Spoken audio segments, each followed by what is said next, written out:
You don't carry stuff just to look cool anymore.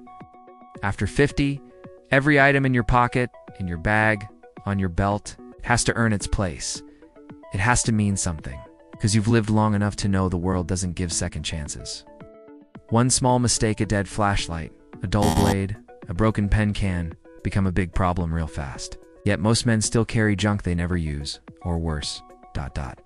They carry nothing at all. So today I'm going to show you exactly what is worth carrying every single day after 50. No fluff, no gimmicks. It's just real gear, real experience, and real wisdom from a man who's lived through power outages, breakdowns, accidents, and more. This is what I carry, and more importantly, why I carry it.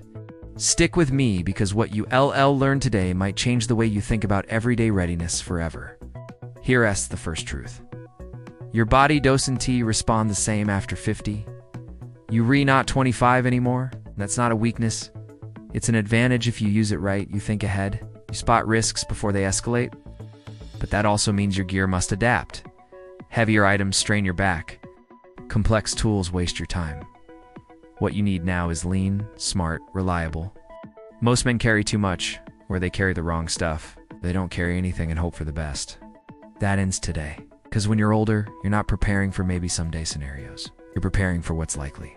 Car trouble, blackouts, a fall, defending your home, helping your grandkid open a package at the park.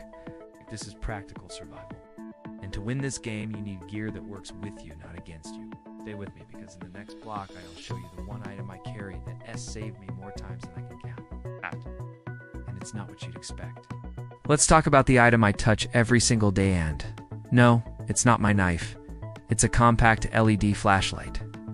That's right, not a phone light, not a bulky tactical torch. A simple, pocket-sized LED with a tail switch and a solid clip.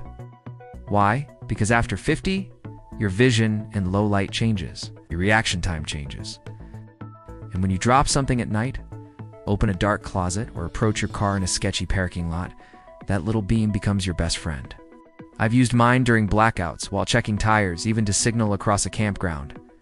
And you'd be shocked how often people around me say, "Wow, you had that ready?" Yes, I did. Because I don't wait until things go wrong, I prepare.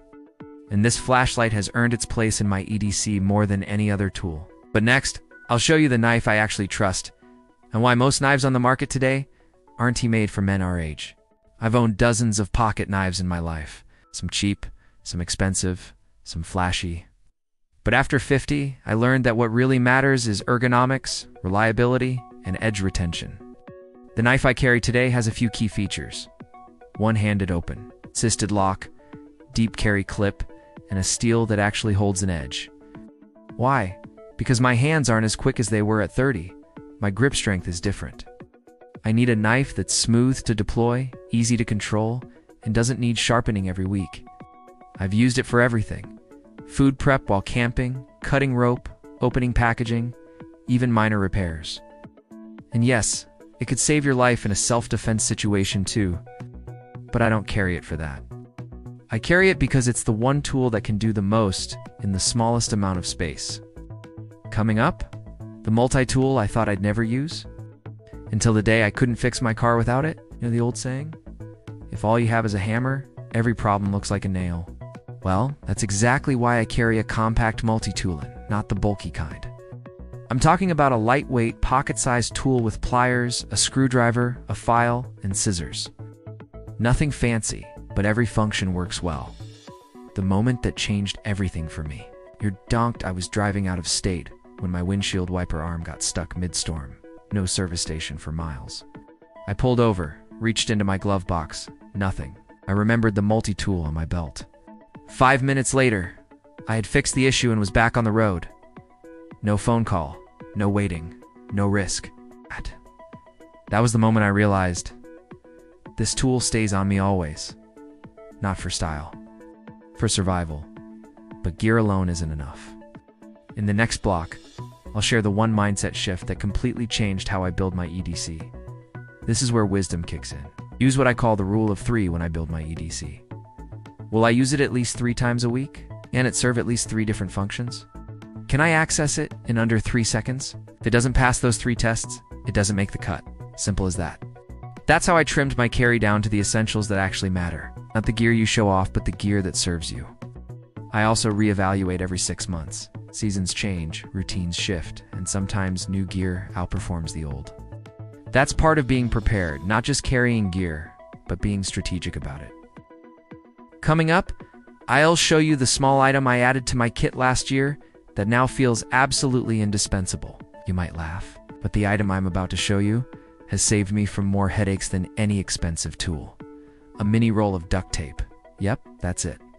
Pre-wrapped around an old gift card to make it compact. It's patched torn bags, secured loose wires, sealed a leaking water bottle, and even fixed a broken shoe sole in an emergency.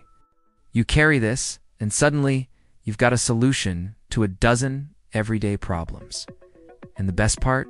It weighs nothing, costs next to nothing. But the value is huge. That's EDC after 50. Working smarter, not harder. Now let's talk about medical. Because most men don't realize how vulnerable they are until they feel the chest pain or watch someone else collapse. Let's be honest, you're not 20 anymore.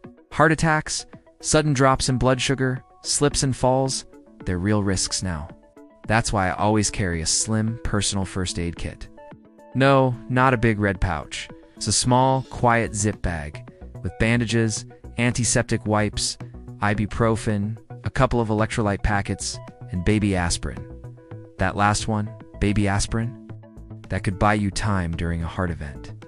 You don't think about these things until you wish you had. Don't be the guy who's too tough to carry first aid. Be the guy who's still standing when others aren't. That's real masculinity. That's responsibility. And finally, I'll show you how to bring it all together into a system that's easy to carry, fast to access, and looks good doing it. Here's how I carry it all without looking like I'm going camping. I use a combination of pocket carry for my flashlight and knife belt pouch for multi-tool and mini med kit, slim wallet with RFID protection, and extra cash keychain gear with a small pry bar and whistle watch with compass for quick orientation. Everything is modular. I can grab it all or just part, depending on where I'm going. And none of it screams tactical. It's discreet, practical, mature. That's what EDC after 50 should be. A system of wisdom, not just gear. Built on experience, refined by necessity, and ready for whatever comes next. At the end of the day, your EDC isn't just gear. It's a reflection of your values, your discipline, and your readiness. It shows whether you're just getting by or living prepared. You've spent 50+ years becoming the man you are. Now make sure your EDC reflects that same strength, clarity, and resilience.